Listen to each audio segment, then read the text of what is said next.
അങ്ങനെ കുറേ ദിവസം കൂടിയിട്ട് ഇന്ന് രാവിലെ ചപ്പാത്തിയാണ് കേട്ടോ. ചപ്പാത്തിയുടെ മാവ് ഇട്ട് വെക്കുന്ന പാത്രം നല്ലതാണോ എന്ന് ചോദിച്ചിട്ടുണ്ടായിരുന്നു. എയർ ടൈറ്റ് ആണോ എന്ന് ചോദിച്ചിട്ടുണ്ടായിരുന്നു കേട്ടോ. നല്ലതാണ്, നല്ല എയർ ടൈറ്റ് ആണ്. നമുക്ക് ഗോതമ്പൊടി ആണെങ്കിലും അരിയൊക്കെ ആണെങ്കിലും എടുത്തു വെക്കാൻ നല്ലതാണ് കേട്ടോ. ഞാൻ മുമ്പത്തെ വീഡിയോയിൽ കാണിച്ചിട്ടുണ്ട്. ലിങ്ക് ടാഗ് ചെയ്ത് കൊടുക്കാൻ പറ്റുമെങ്കിൽ ഞാൻ ഇതിനകത്ത് ടാഗ് ചെയ്ത് കൊടുക്കാം. എനിക്ക് തോന്നുന്നു ഒരാഴ്ചയൊക്കെ ആയി ഇപ്പോൾ ചപ്പാത്തി ഉണ്ടാക്കിയിട്ട്. നിങ്ങളും പറഞ്ഞിട്ടുണ്ടായിരുന്നു കുഞ്ഞൂസിന് അങ്ങനെ അടുപ്പിച്ച് ചപ്പാത്തി കൊടുക്കല്ലേ എന്നുള്ളത്. സത്യം പറഞ്ഞാൽ കുഞ്ഞൂസിന്റെ പേര് പറയുന്നേ ഉള്ളൂ കേട്ടോ. എനിക്കും ചപ്പാത്തി ഇഷ്ടമാണ്. ഇഡലിയും ദോശയൊക്കെ 2 ദിവസത്തിൽ കൂടുതൽ കഴിക്കുക എന്ന് പറഞ്ഞാൽ എനിക്ക് നല്ല ബുദ്ധിമുട്ടാണ് കേട്ടോ. ഏറ്റവും ഇഷ്ടമാണ്, എനിക്കും കുഞ്ഞൂസിനും മാത്രമാണ് കേട്ടോ ഇച്ചിരി പ്രശ്നം. അജി ഡെയിലി വീഡിയോ ഇടണേന്ന് നിങ്ങൾ കുറേ പേര് പറയുന്നുണ്ട്. എനിക്ക് ഡെയിലി വീഡിയോ ഇടണം എന്നൊക്കെ ഉണ്ട്. പിന്നെ എനിക്ക് എന്താണ് മടിയെന്ന് വെച്ചാൽ നമുക്കിങ്ങനെ കാണിച്ച കാര്യങ്ങൾ തന്നെയല്ലേ വീഡിയോയിൽ കാണിക്കാനുള്ളൂ, വീട്ടിലത്തെ കാര്യങ്ങൾ മാത്രമേ കാണിക്കാനുള്ളൂ. അപ്പോൾ നിങ്ങൾക്ക് അത് വെറുപ്പിക്കുന്നുണ്ടോ എന്ന് അറിയാത്തതുകൊണ്ടാണ് കേട്ടോ ഞാൻ വീഡിയോ ഇടാൻ മടിക്കുന്നത്. അപ്പോൾ നിങ്ങളുടെ അഭിപ്രായം പറയണം, നിങ്ങളുടെ സജഷൻസ് എന്തെങ്കിലും ഉണ്ടെങ്കിൽ നിങ്ങളത് പറയണം കേട്ടോ. അപ്പോൾ ഇതാ കുഞ്ഞൂസ് ചിക്കൻ കറി കൂട്ടിയിട്ട് ചപ്പാത്തി ഹാപ്പി ആയിട്ട് കഴിക്കുന്നുണ്ട്. അവൻ്റെ കൂട്ടത്തിൽ ഞാനും വേഗം ഫുഡ് കഴിച്ചു. പിന്നെ ഇന്ന് രാവിലത്തെ എൻ്റെ മെയിൻ പരിപാടി എന്താണെന്ന് വെച്ചാൽ അലക്കലാണ് കേട്ടോ. പുതപ്പും ബെഡ്ഷീറ്റൊക്കെ ഒന്ന് മാറ്റണം, അലക്കാനൊക്കെ ആയിട്ടുണ്ട്. പിന്നെ ഞാൻ ഇങ്ങനെ ബെഡ്ഷീറ്റൊക്കെ കാണിക്കുന്ന സമയത്ത് മെയിനായിട്ട് പില്ലോ കാണിക്കുന്ന സമയത്ത് പില്ലോയൊക്കെ ഓൺലൈൻ ആണോ എന്ന് ചോദിച്ചിട്ടുണ്ടായിരുന്നു. ഞാൻ ഇതിൽ കാണിക്കുന്ന പില്ലോ, ബെഡ്ഷീറ്റ്, ബെഡിന്റെ കവർ ഇതെല്ലാം ഓൺലൈൻ ആയിട്ടാണ് കേട്ടോ. പിന്നെ കട്ടിൽ ഓൺലൈൻ അല്ല, അത് ഞങ്ങൾ പണിയിപ്പിച്ചാണ്.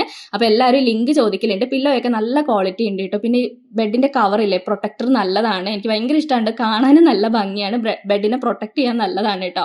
പിന്നെ ബെഡ്ഷീറ്റ് നേരത്തെ കാണിച്ച കളർ ബ്രൗൺ എനിക്ക് അത്ര ഇഷ്ടമല്ല, ബ്ലാക്ക് നല്ലതാണ്. എലാസ്റ്റിക്കും കൂടി ഉള്ളതുകൊണ്ട് നല്ലതാണ്, നല്ല ക്വാളിറ്റി ഉണ്ട്. ബെഡിൽ ഇങ്ങനെ വിരിച്ചെടുത്ത് അതിങ്ങനെ കിടന്നോളൂ കേട്ടോ.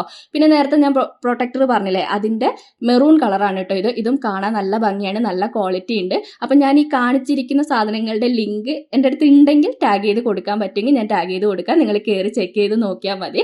അപ്പോൾ ബെഡ്ഷീറ്റൊക്കെ വിരിച്ചെല്ലാം മാറ്റി കഴിഞ്ഞ് അവിടേക്ക് ഒന്ന് അടിച്ചു വാരി വേഗം തുടച്ചു കേട്ടോ. തുടക്കുന്നതൊന്നും ഞാൻ കാണിച്ചില്ല. അപ്പോൾ ഇനി മെയിൻ പരിപാടി അലക്കലാണ്. അലക്കൽ ഇവിടെ ഇല്ലാത്തതുകൊണ്ട് അപ്പുറത്ത് പോയിട്ടാണ് കേട്ടോ അലക്കുക. പിന്നെ സാധാരണ നമ്മുടെ തുണി അലക്കുന്ന പോലെയല്ല, പുതപ്പ് അലക്കൽ കുറച്ച് റിസ്ക് ആണ്. പുതപ്പൊക്കെ അലക്കുമ്പോഴാണ് കേട്ടോ എനിക്കൊരു വാഷിംഗ് മെഷീൻ ഉണ്ടെങ്കിൽ കൊള്ളാമെന്ന് തോന്നുക. എനിക്കൊരു വാഷിംഗ് മെഷീൻ വാങ്ങണം കേട്ടോ. പക്ഷേ നമുക്ക് എന്താണെന്ന് വെച്ചാൽ നമ്മുടെ വീട്ടിൽ സ്ഥലമില്ല, വെക്കാനുള്ള സ്ഥലം. അപ്പോൾ വർക്ക് ഏരിയ ഒക്കെ പണിയാണെങ്കിൽ ഞങ്ങൾക്കൊരു വാഷിംഗ് മെഷീനൊക്കെ വാങ്ങിക്കണം എന്നുണ്ട്. പിന്നെ സോപ്പ് കാണിച്ചാൽ എന്താണെന്ന് വെച്ചാൽ നിങ്ങൾ ഞാൻ അലക്കുന്ന സോപ്പൊക്കെ ശ്രദ്ധിക്കുന്നുണ്ടെന്ന് കഴിഞ്ഞ വീഡിയോയിൽ എനിക്ക് മനസ്സിലായിട്ട് ഏതാ സോപ്പ് എന്ന് ചോദിച്ചിട്ടുണ്ടായിരുന്നു. അത് റിന്നാണ് കേട്ടോ. അതും ഞാൻ ഓൺലൈനായിട്ട് വാങ്ങിച്ചതാണ്. പിന്നെ പുതപ്പൊക്കെ ഇങ്ങനെ കനമില്ലാണ്ട് കാണുന്ന നോക്കട്ടെ, നനച്ച് കഴിഞ്ഞാൽ നല്ല കനമാണ് കേട്ടോ. പിന്നെ ഞാൻ വേഗം അതെല്ലാം ഒന്ന് അലക്കിയിട്ടു. രാവിലെ അലക്കിയാൽ മാത്രമേ ഉണങ്ങുള്ളൂ കേട്ടോ. പിന്നെ പുതപ്പ് അലക്കിയ ക്ഷീണമൊക്കെ ഒന്ന് മാറ്റാൻ വേണ്ടി അമ്മ പേരൊക്കെ മുറിച്ചു തന്നു, അതും കഴിച്ചു. പിന്നെ നേരെ പോകുന്ന പറമ്പിലേക്കാണ്. കുഞ്ഞൂസും അമ്മയും കൂടി കാപ്പി പറിക്കുന്നുണ്ട് കേട്ടോ. കാപ്പി മൊത്തത്തിൽ പഴുത്തിട്ടില്ല, പക്ഷെ കുറച്ച് ഇടയിൽ ഇങ്ങനെ പഴുത്തിരിക്കുന്നത്. അപ്പോൾ അത് പറിക്കാൻ വേണ്ടി പോയതാണ്.